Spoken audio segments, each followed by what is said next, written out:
Nakwambia leo nimekula ile milana nasikia ni kama mtu ambaye nasikia kwa mahali penyewe. Sasa wacha nikwambie. Tulikuwa wanaume wangapi? 5. 3. Na mandemo wangapi? 3. Mmoja. Tustukia hivi tukaona Subaru ngapi?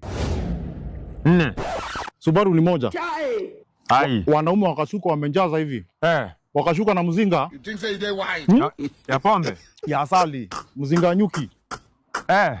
Wakashuka na mzinga ya nyuki ya asali. Nikaona hapa lazima kuna nguri. Kuna msitu ulikuwa hapo. Tukaingia kwa msitu. Mkaingia kwa msitu. Nikaona hapa tusipotumia akili.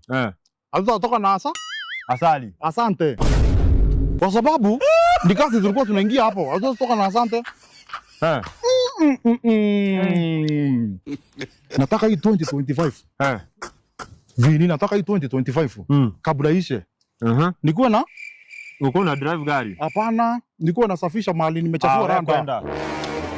Kusikiza story bwana. Nilikuwa nasafisha, nikisafisha right, nasafisha left. Nikisafisha right, nasafisha left. Alafu kitu mwaka ya 2024 imenifunza Vini. Nimekufunza nini? Hii maisha itakangi mwanaume akona mdomo. Hapana, mwanaume akona freno. Unakula? Mkoro kuja. Sijamaliza wewe. Mwanaume ambaye anaongea kwanza kama sasa hivi nimekula milana kuongeleza hivyo. Hiyo tabia ni mbaya sana. Ni mbaya. Mtu kama huyo akuja karibu na wewe. Nini? Unafanya story zake? Unakataa kabisa, unamcut off. Unamsalimia ndiye asiseme wewe uko na adui. Wewe kwenda. Toka hapo. Sijakwambia sasa hiyo ya nini? Unaona watu kama